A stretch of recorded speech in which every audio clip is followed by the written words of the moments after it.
In cities around the world, housing has become a battleground between residents and tourists.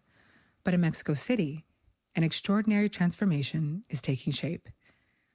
While 26,000 Airbnb listings have emerged in just a decade, most controlled by large investors, bold leadership is offering new hope. Mexico's new federal government has committed to an ambitious plan of building 1 million new homes, alongside a constitutional reform expanding rental options for working class and young people. Even more striking are Mexico City's plans for 100 utopias, public spaces focused on care, inclusion, and social harmony that could revolutionize how communities function and potentially connect with housing initiatives to create truly integrated neighborhoods. Our guest today is Maria Silvia Emanuele, Latin American Coordinator for Habitat International Coalition and advisor to the Housing Ministry. Mexico City has become one of Latin America's first cities to regulate short-term rentals, challenging the narrative that Airbnb primarily benefits local homeowners earning extra income. Maria asserts that in this moment of political alignment between city and federal government, creative housing solutions are not just possible, they're already beginning. In today's episode, Fredrik and Leilani explore whether Mexico's women-led government might inspire new approaches to the global housing crisis. This is Pushback Talks. I'm Fredrik and I'm the filmmaker. And I'm Leilani Farha, and I'm the advocate. And this is again Pushback Talks, and it's a sunny, beautiful spring day in Malmö, Sweden, where I'm looking out at the street where I see some students coming by. It's their happy time of the year now. How happy are the days in Ottawa, Canada? The days are very happy in my house because I have 2 university students who just finished their second year of university. So they are happy. It's sweet. Last episode, we talked about the challenges in the world and how to stay hopeful. And we kind of stated that human rights are still right and that colonialism is not. So we agreed on a lot of things. Today we are going back to a city where we spent some interest before, and I spent a lot of time.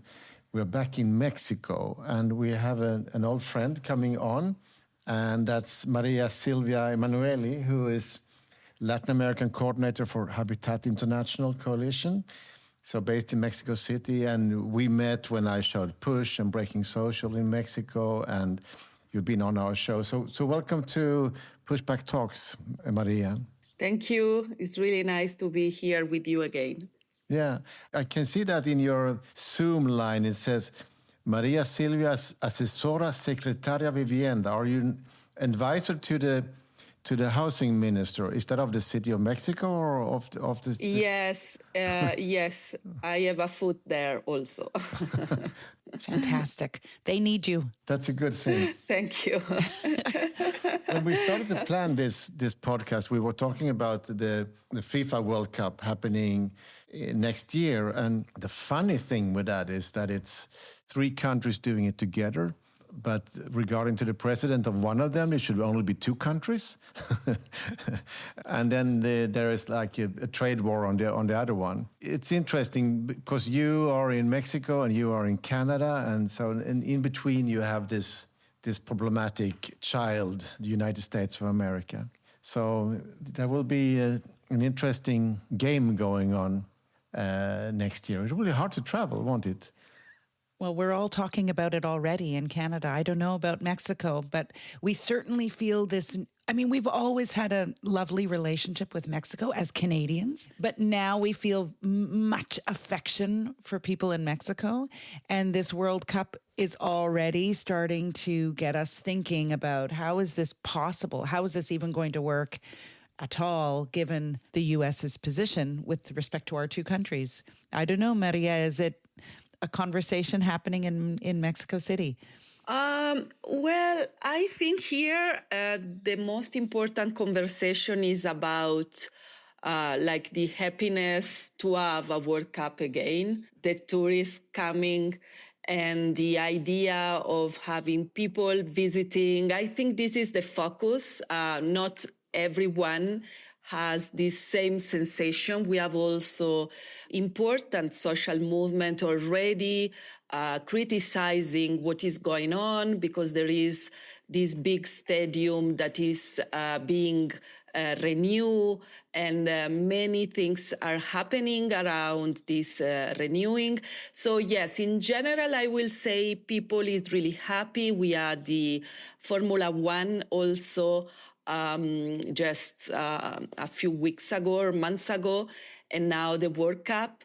We are going to have just 2 or 3 football match here. I don't think more than 2 or 3 in Mexico City.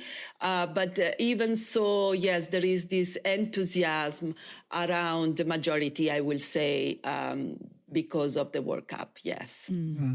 I'm more enthusiastic about Mexico because in a world where many people are so depressed right now, and I can always say, but have a look at Mexico. They have a climate scientist as a president, female, Jewish, pro-Palestine. You know, it's like it's a light. It's like it's incredible. It's like the upside down, and it's like the contrast is so stark. But I think it's also a very hopeful contrast. So viva Mexico! Yeah. But you, Maria Silvia, you are, as you work with housing and homes, and Mexico already during the pandemic became a refugee place for a lot of North Americans who didn't want to stay in their country. And I think now, with Trump, you will have even more refugees coming down who prefer the free air of Mexico City and other cities. And that, of course, is a challenge for the housing situation. And there's a lot of movement criticizing North Americans coming in or people coming in, the digital nomads. What is the state right now? Well, yes, from 4 years now from the pandemic, it's true that in general we start to receive more people, I will say, from the global north. The reaction from the really beginning were, as always, some people is really happy to see the city changing, be more modern, as you can imagine, because the narrative is similar in other places. But other people, a lot of people, I will say, and this for me is really interesting, is really worried about the process. We don't have a big social movement organize themselves around, for example, touristification, gentrification, or whatever word we want to use outside academic, like. But we have lot of people really that wants to speak about this issue. So we are few activists working on housing rights at the moment in Mexico, I will say, and we receive a number of invitations to speak about the phenomenon that is really impressive. For example, I always say in the last 3 or 4 years, I was asked to be part of interview like 50 or 60 times in a year. And that is crazy because everything is around gentrification. It's not about housing, it's about this part of the phenomenon. So we have a lot of people coming now in Airbnb. For example, we have 26,000 housing for a phenomenon that didn't start 20 years ago like in Europe, but just 10 years ago, for example. And now it's really evident that in a way, 4 or 5 areas of the city are really in the center of the interest of tourism. Yeah, as I've been a lot to Mexico, and my film Push went on cinemas, and I was back again, and I was there also with Breaking Social, also in cinemas. And I meet a lot of people, and I love the city, and of course I also love all the modern coffee shops and restaurants. I'm in total fucker for that, sucker. So, but I can see the problem, of course, that if there is no protection for tenants, the things go out of hand, and now it gets very expensive for people to live in the city. So that's what I guess you are into a lot. But I also understand that the President Sheinbaum and the mayor of Mexico City, Clara Brugada, is also involved in this struggle. And I heard that the president wants to build 1 million new homes. There's also some kind of empty homes legislation coming up. Can you tell us more about this? Yes, it's true now. The issue of housing and habitat in general is the issue, I will say. In this last campaign of Claudia Sheinbaum and Clara Brugada, housing issues were at the middle of the debate, not only in the case of the federal level. We have many, many other issues, but was really clear that trying to solve the problems around housing was really important. In the case of the city, the situation is the same. We have as mayor Clara Brugada, that is somebody that is coming from the urban popular movement, and this change in a way everything. So yes, I think we are going to see really interesting things also around rental housing, building by the public institutions, for example. This is a conversation that is again on the table, and is something that is really important here because we don't have a long history of rental housing. And yes, it is true, we don't have, for example, a legislation around tenant rights, and this is a problem also. Maria Silvia, let's go back. You have a new president since not so long ago, Claudia Sheinbaum. You have a new mayor in Mexico City, Clara Brugada. Two women, very different to what we see from your neighbor in the north, trying to confront the housing situation. How is the status there right now? Yes, well, at the federal level, the president proposed to build 1 million new homes. We need 8 million new homes, but even so, is a good starting, I will say. And then we have this constitutional reform that established that the homes that normally are given to the working class and normally were just on property. Now we are also speaking about giving them and young people the possibility of having rental housing, and after some years buying those houses. So rental issues are back again. We still work also on the issue of social production of habitat. That is something that is not so common in the global north as a concept. But the majority of the population here is building their own home. This is the way to get a house.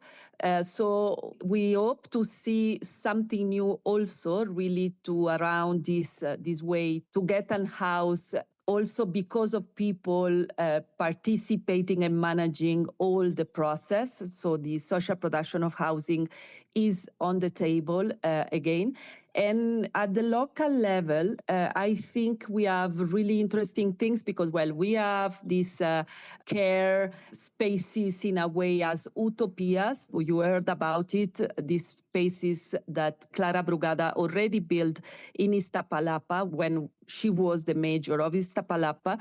So these spaces are really important public spaces where people, in this case from an area of the city where it's really difficult to find public spaces, spaces where in a way everything around the concept of care are connected to this idea of utopias. And she wants to build 100 utopias in the city.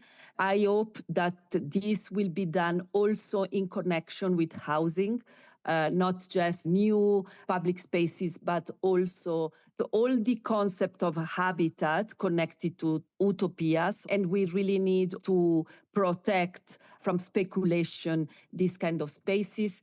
And then she's speaking again about building new houses, having public rental houses for young people, for older people, diversity, sexual diversity. The debate is happening just now, so we don't really know what is going on, what we are going to see in the next months, but the debate is now on the table. Wait a bit. I need help, Leilani. This concept of utopias, it sounds amazing. Yes. Yeah. How do you read that, Leilani? Yeah. I mean, it actually stands for, in English, units for transformation and organization for inclusion and social harmony. And as I understand them from Northern perspective, we would call them like a multifaceted community center where you can go and get many, many services all in one place. Yes. And I've read about these in the media. And I love what Maria said, that these should ideally be linked also to housing, because I mean, that is what the right to housing is. It's housing that is connected to employment and services, transportation, et cetera. And so if there is a way to combine utopia or utopia to housing would be fantastic. I don't know if the mayor has that in her plans yet. But Maria, you can use your position, no, to push in that direction. Yes. Well, the mayor is speaking also with Barcelona, for example. It's not a city that is working looking only inside our problems, but the city is really trying to speak with other city also to connect. And yes, I think this debate is also on the air in a way, and I hope we will see really interesting things around this. We don't want utopias for people that is not really a resident here and just for tourism, for example. We want utopias for everyone. This is the idea. So yes, I hope the debate can follow on this track. We are speaking also about cooperatives again. Housing cooperatives. Even if we have a law at the national level, from the really beginning, like after the revolution, Mexico built a constitution, and from this really beginning, cooperatives were at the constitutional level, but not housing cooperatives. So we really need to try to push and having a law at the federal level and also at the local level. And then we have all this debate, as every city now, around tourism and a platform like Airbnb. So maybe something can be interesting for public to know is that in Latin America, we don't really have regulations on that. Mexico City is the first city with Buenos Aires more or less at the same moment to start to regulate the situation. So here, several provisions were added to the Mexico City tourism law, not housing law, but tourism law, to try to balance competition between short stay tourist accommodation and traditional hotels. In that moment, the hotels lobbying was the one that really pushed the government to make this change. But in the justification of these provisions, the mayor of that time also mentioned that the new law the new provision want to prevent gentrification and to prevent rising housing prices. This reform maybe is not, you are an expert, Leilani, is not the reform, but can be something important to pilot in a way. Yeah, let's stay a little bit about Airbnb here, because we've been talking a lot about Airbnb in this podcast, and it's a wild animal. I saw an op-ed you wrote in one of the Mexican newspapers that you had also pointed out that the Airbnb homes in Mexico City are owned by big groups of investors. It's not private homes out there on the market. Is that, Leilani, also a global phenomenon? Absolutely. There is this myth, and Airbnb will help, and other short-term platforms will try to propagate the myth. If you regulate Airbnb, you're going to limit extra income families are earning by renting their little room in their home, when in fact, huge percentages in different markets are owned by multiple listings by corporations and international companies. Paris is a good example. Paris has a huge Airbnb saturation. 95,000 Airbnb units in Paris, representing close to like 10%, 7% of all housing in Paris is Airbnb. And of those, 90% are owned by big companies who own hundreds of units, not a bedroom in, the back of the house kind of thing. One of the things I've tried to do in my work is expose the way in which this is another form of financializing housing, institutional investment in housing. It's the big investors that are getting profits from what could be long-term homes. And is that the same situation in Mexico, Silvia? Yes, it's more or less the same situation, the same narrative, because we have something that I think is interesting here is that this reform established a maximum occupancy rate at 50% of the year for accommodation units. That is something that is kind of different from what we see in other countries. We see in New York, for example, 30% as a maximum occupancy, but only around first homes. And here is that in general. So there is not the differences between if somebody is giving a room only, all the flat or house to tourists.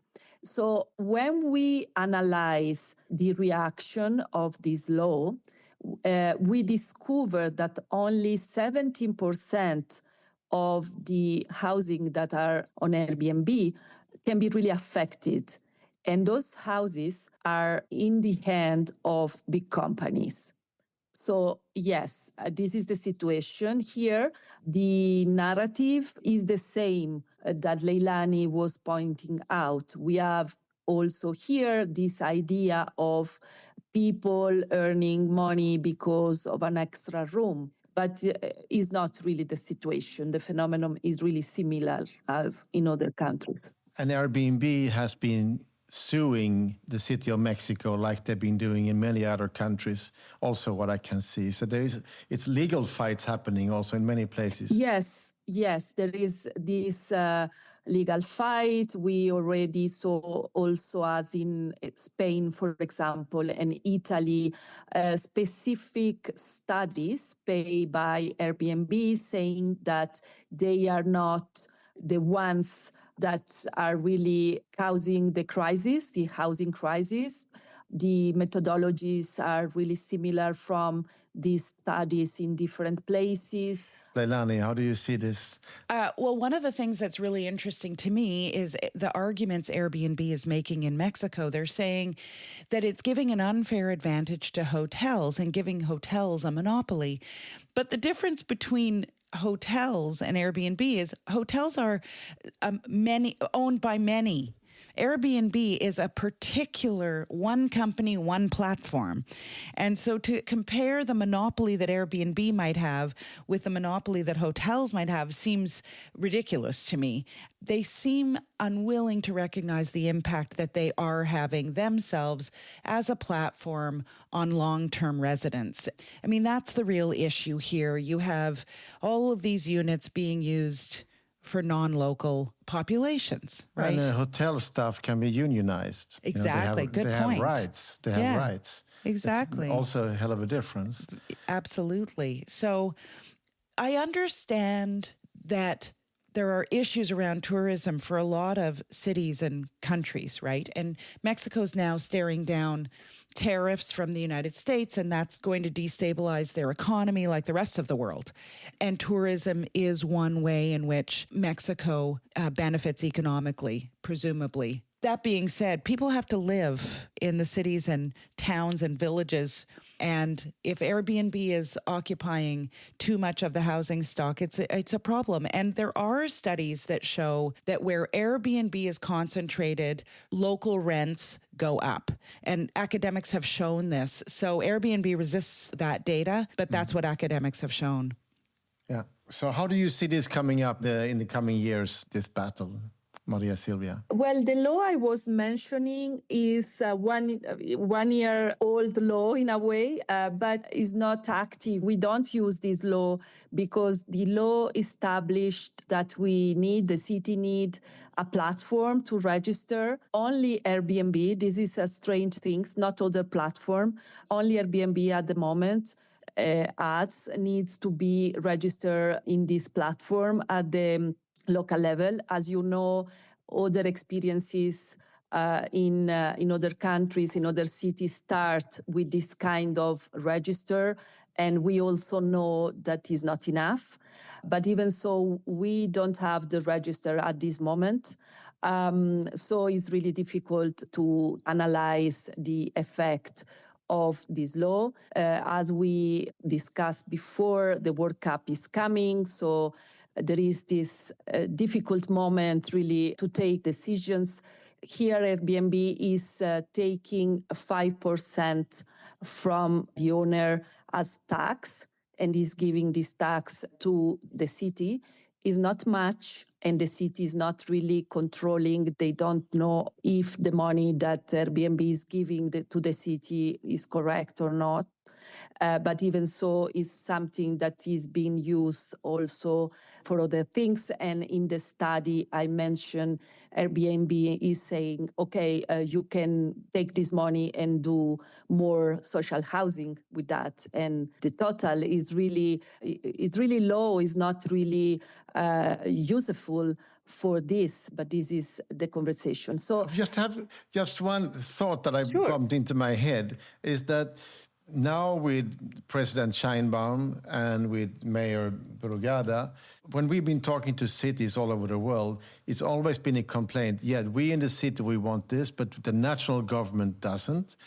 But now you're actually in a position where you have a good connection with both levels. So it must be a very fun moment to work on housing issues right now in Mexico, isn't it? yes, it's a really exciting moment, I will say. We see that many creative things can happen here.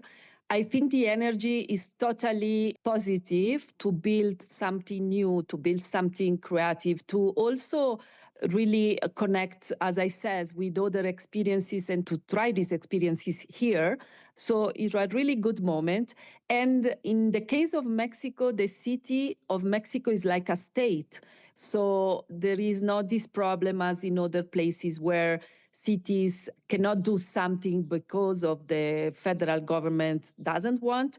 In this case, in Mexico, we have the same party at the federal level and at the city level. So it's a different situation. But we also need to understand that Mexico City is like a state and has lot of power to take decisions around houses. So, Leilani, what if you were in Mexico now? If you wanted to create an inspiration to the whole world, what would be your dream to happen? Oh my gosh, no way. I'm not answering that question. What I will say is that I am putting a lot of stock in these two women leaders, and they're showing that it can make a difference when you have women in leadership positions. Not always, but it can make a difference. I mean, if you look at these utopias that are being set up, I mean, part of that is to address the work burden that women have on them in Mexico, because they can go and have these services available to them. It's to create equality. That's a really, feminist vision of the world. And I think if they set their minds to this housing dilemma, these two women, we can see some amazing change as long as they understand it's a housing system. You can't just fix here over on the left and fix over on the right. You have to look at it as a system. But I think these two women are poised to make a difference. You refuse to answer my question, Yes. but you basically say the dream is already happening. Maybe, yeah. Yeah. Let's support them. We have to support them. I'm trying to save my own skin and yours. Thanks, Fredrik. I always appreciate you saving my skin. Yeah, I mean, you have a beautiful skin. The audience can't see it, but you complain a lot about it. But what can I do? Maria Silvia, so you're living the dream, but it's of course it's And it's always different, living the dream and being outside. But of course. But you have building 100 utopias. That's a good start. No, but I'll just congratulate you, and let's keep following what happens in Mexico. And we will let you run off to your important work. And Leilani, you're also off to your daily struggles with Palestine and with the housing issues. Homelessness issue in Canada. That's where I'm heading next to address some of those issues. Yeah. So thank you very much for being on Pushback Talks. And Leilani, I know we should always say that you have to support this podcast by going to patreon.com and looking at Pushback Talks. You can give us a little money, and money is love in these days and these times. But also, they can rate our podcast. and tell their friends. Tell friends. Absolutely. Yeah. Spread the love and the news. Yeah. Amazing. Thank you. Have a great day out there in Mexico and in Ottawa, in Canada. And I will take care of Malmo, the Malmo night. You too, Fredrik. Yeah. Okay. Thank you very much. thank you, you too. Thanks, Maria. Thanks, Fredrik. Bye-bye. Bye.